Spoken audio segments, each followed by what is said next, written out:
We have a great guest with us right now, one of my conservative heroes. This guy is as principled as any great conservative has ever been, whether it's Ronald Reagan, whether it's Barry Goldwater. It is Ted Cruz. It's right up at the top, United States Senator from the great state of Texas. He was on President Trump's top list of potential Supreme Court nominees. The moment I heard Ruth Bader Ginsburg had passed, I mentioned in my own personal social media that I thought that Amy Coney Barrett or Ted Cruz would be the two best choices, and we've got him with us now, United States Senator Ted Cruz. Senator, you're on with Wayne Allyn. How are you?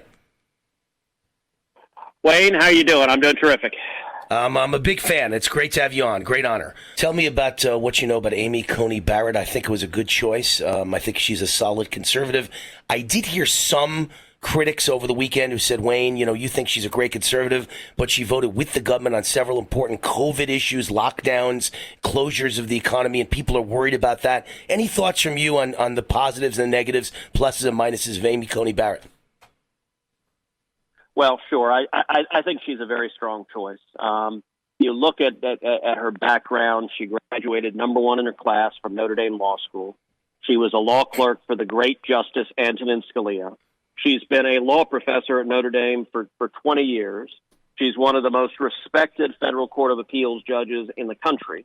And somehow she manages to do all of that while also being a mom to 7 kids. I can't even imagine just doing the last piece, much less being one of the most respected federal judges in the country at the same time. And I think President Trump, in making this nomination, was really delivering on the promise he made to the American people to nominate principled constitutionalists to the court. And the Senate, we will confirm, Judge Barrett, I believe, will do it by the end of the month before Election Day. And when the Senate does that, we'll be delivering on our promise to confirm principled constitutionalists to the court. And you really do believe she's the right kind of Scalia conservative compared to, a guy who I've just come to really not like, John Roberts. On key issues, He abandons us, and I don't understand how that ever happened, why he's doing that. Any thoughts on your end, Senator Cruz, why that would happen? Yeah, quite a few thoughts. And actually, in the book, One Vote Away, I addressed John Roberts at considerable detail, and also Brett Kavanaugh and Neil Gorsuch. The entire final chapter of the book is on Supreme Court nominations and how presidents can get it right going forward.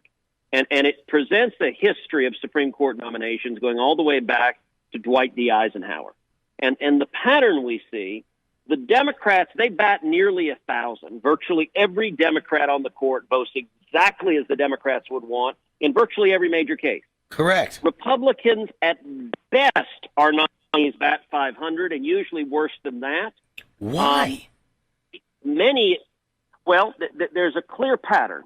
So if you look at the justices who honored their oath, who remained faithful to the Constitution, people like Antonin Scalia, people like Clarence Thomas, people like Sam Alito, people like my former boss on the court, Chief Justice William Rehnquist, every one of them had served in the executive branch, had been vocal and outspoken defending the Constitution, and had a proven record.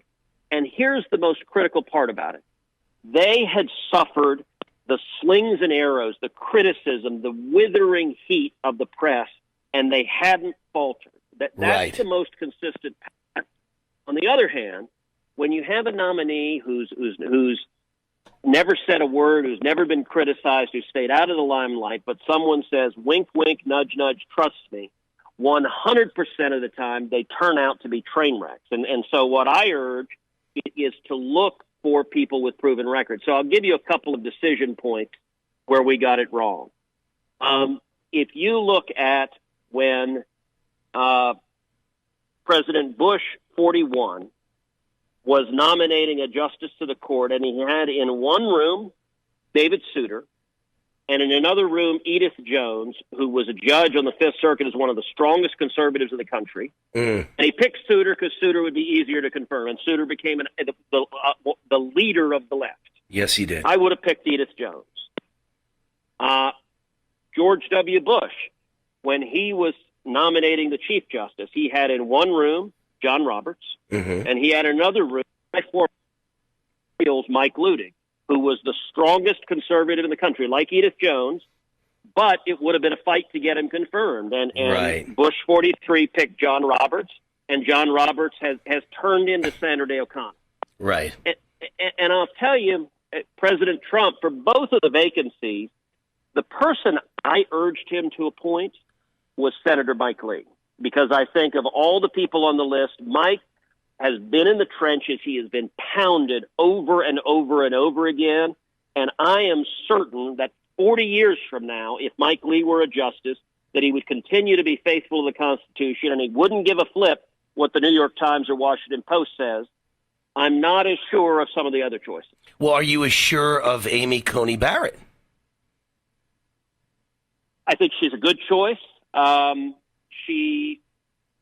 The president said for the Ginsburg seat, he wanted to nominate a woman. A woman, yeah. I think she has, and so he limited the field that he was looking at. I think she is a stronger choice than Brett Kavanaugh was, for example.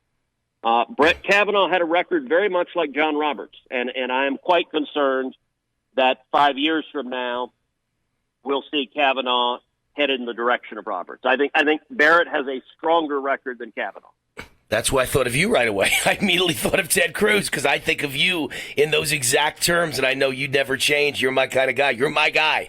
So I thought of you, but from what I've seen in the press, you just did not want. You like being a senator, did not want it. Is that correct?